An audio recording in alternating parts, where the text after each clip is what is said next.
Hello everyone, my name is Chia-Ling Tsao.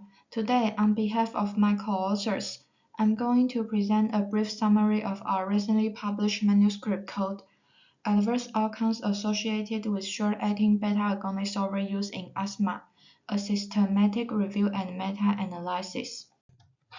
Let me begin with the background of our study. The 2019 Global Initiative for Asthma report no longer recommended SABA monotherapy due to associated complications. However, SABA overuse still remains prevalent in multiple countries. Therefore, our study aimed to find the association between SABA overuse and increased rates of mortality and acute exacerbations among the asthma population. We searched PubMed, Cochrane Library, Embase, and Web of Science database for studies on SABA overuse in patients with asthma.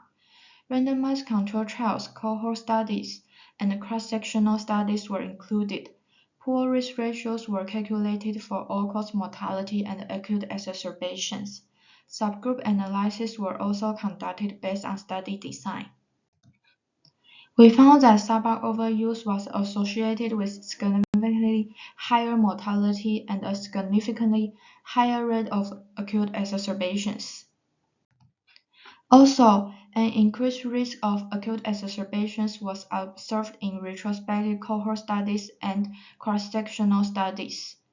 In conclusion, SABA overuse was associated with increased rates of both mortality and acute exacerbations in patients with asthma, supporting guidelines that advise against SABA monotherapy in asthma management.